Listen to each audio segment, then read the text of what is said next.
Timnas Brasil lolos ke babak perempat final Piala Dunia 2022 setelah menumbangkan Korea Selatan pada Selasa dini hari.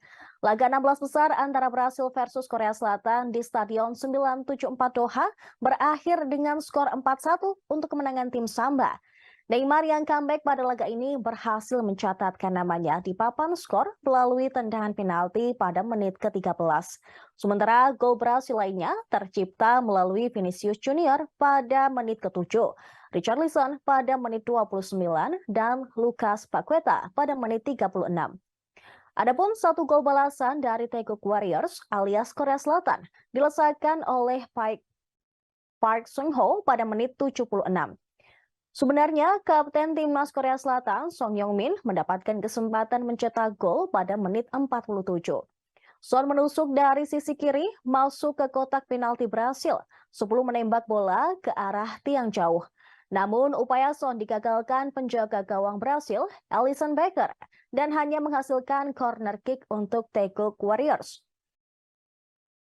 Kemenangan besar Brasil ini disaksikan oleh para legenda tim Samba. Tampak Roberto Carlos, Ronaldo Nazario, Marcos Cafu, dan Rivaldo hadir di tribun stadion.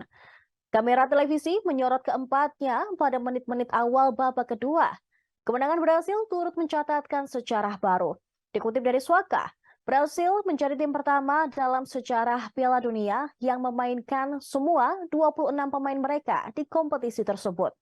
Semua pemain dalam skuad tim Samba asuhan pelatih Tite setidaknya tampil sekali di Piala Dunia 2022 Qatar.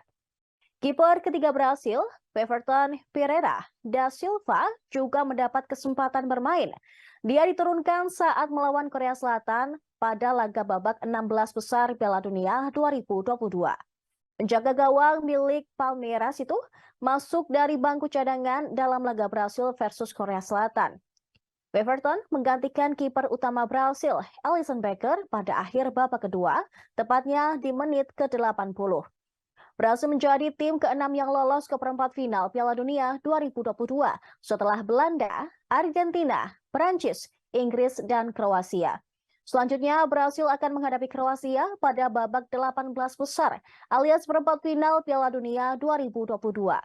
Laga tersebut dijadwalkan berlangsung di Stadion Education City, Al Rayyan, Qatar pada Jumat 9 Desember malam.